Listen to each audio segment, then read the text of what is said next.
Really? This is really an innovative approach, but I'm afraid we can't consider it. It's never been done before. How many people are putting things into place that have never been done before? And how many people are not doing something because it hasn't been done? Can we agree that the common goal for today when we talk about innovation is this, the streamlined service delivery system? Is that what we're all about? It's just making things easier for people to access? Is that our kind of an overall assumption? Because we could talk about a lot of things. See, now you guys learned something else. See, that 90% rule is proving itself again. We need to be able to play, guys. We were once dreamers. We were once in kindergarten and first grade. I loved going on field trips with my kids because you see these minds. And then somewhere along the lines, we start working, and we're not stepping back enough.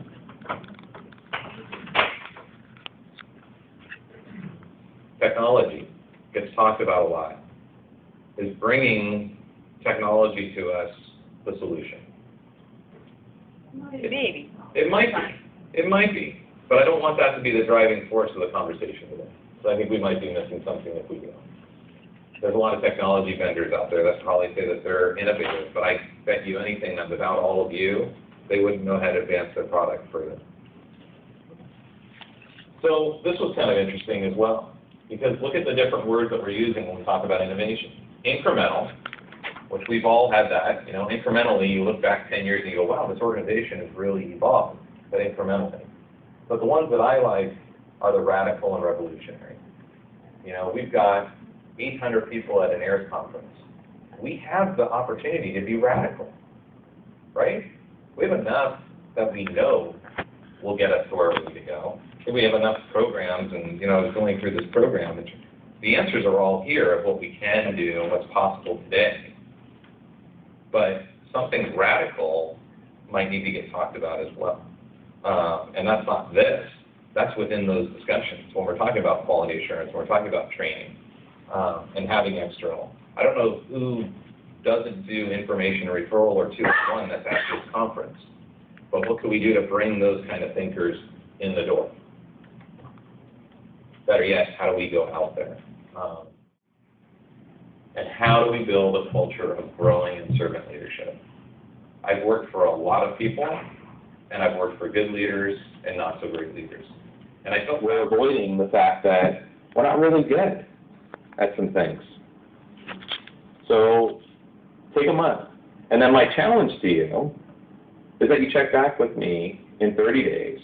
Because what I'd love to do is see this group be maybe an innovation incubator for next year's conference. Because personally, what I think that conferences like this miss is what you're doing right now. Is that there's way too many seminars of people like me up here telling you stuff that maybe you think you don't know, and not enough time of you sharing within the team. We have 800 people. I was on that boat last night. You guys have so much going on. We're not giving us enough venue. Maybe that's one of the innovations is how do we really do collective learning in the information referral line? It's kind of funny. If you think about our basic business of getting information and resources to our clients, how much of us are providing information and referral to each other? Different perspective. And that's why that whole implementation piece and that whole humility piece of what we're going to do is the fact of, I heard a number of comments that were similar within all your groups. And I heard, well, this field just is so far behind the times. And our partners don't even know how to use a computer, nor do they have a computer. Okay? That shouldn't change innovation. So how do we get, maybe that's the innovation. You know, maybe that's what we're dealing with. But this hopeless feeling of, oh, woe is us, the INR professionals. I think INR is sexy and slick and probably the best thing to hit the market. I do. I'm not lying to you. I wouldn't be doing this job if I didn't think how powerful INR is. And the fact that it's so far behind its time, this is the time. This is the time that 40 years from now, people are going to be like, holy cow, this thing just spun out and leapt into this market. And people are going to see it from so other mind because you see the same thing I do. How come people don't get it? Well, we're not giving it to them.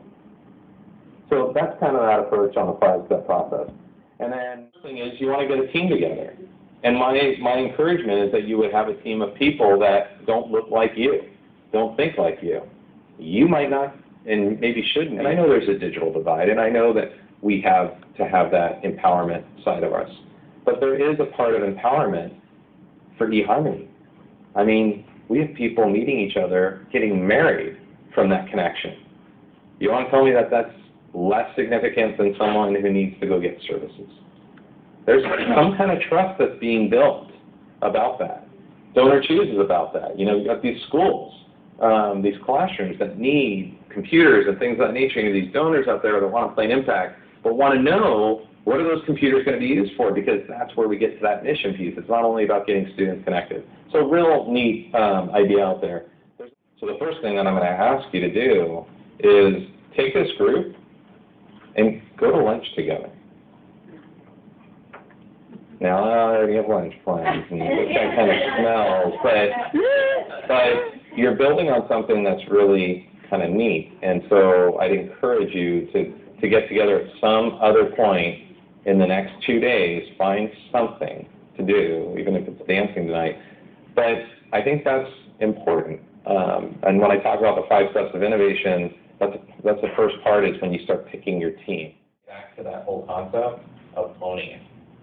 It's our database. How dare someone else come up with their database? Don't they know our, right? And this is where Tino and I had a conversation on the boat last night about it, is we need to create something where it doesn't matter, right? People are going to Google because it's Google. But they have figured out a way to bring that all together. Well, it's already there. How do we do that? How do we create that? So that it's not a competition when someone else creates a portal. It's another tool. It's another resource that we get to help our clients. When was the last time you went up to your agent and said, tell me about the last call you got? What did that client feel like? What was that client experience? In your opinion, did you really help them? And what do you wish you had? And their eyes light up like, oh my God, you really care? Or no, but I don't think it's possible. But the answers are there. If that's all you did for 30 days, you would change the culture in your organization. What else would it do? What would happen if you showed up at work like that? Honestly. What? Get me fired. You'd get fired. Okay, so there's dress code. What? Send you home. Okay. Think create chaos. What kind of energy would create in the office? Picture your office. I don't know what your office looks like. Picture your office. And picture, just for a moment, that you came in, said, oh, I just went to the AIRS conference, learned all about innovation, and you walked through the office, and then just Great. think of the energy, the change in energy that just that does. So when I talk about culture being changed, it's not something that, oh my God, my organization, it would take years to change the culture. It doesn't. You know, it's kind of funny. Sometimes I beat myself up that our organization is not doing something, and we say, okay, let's just start. A week later, it's like we've done it for years. And people are like, oh, did you know that? It's just so funny how things happen. There's a great book called Adapt, and it's all about that. It's not about setting up 10-year business plans. It's about saying that you're going to develop a strategic plan. It should take no more than 48 hours to develop your strategic plan, because you all have the answers. You have 90% of the answers. And then you just adapt that 10%. And they say that it shouldn't last for more than 90 days without you going back to it. Think about how refreshing that would be. They would want to get back to the not-so-great leaders because they really wanted to be good leaders, but they didn't know how to empower their teams. I think that was the only gap that they had. They were brilliant people as well, but they didn't realize that actually someone else might have known how to do something better. And I think the other piece is that we always go to resources. We always go straight to, well, how am I going to afford it, before we even let the thought come out. And I think we need to do more of that. I'd rather you start presenting ideas to your boss and to your boards of directors and to your community leadership about, wouldn't this be great?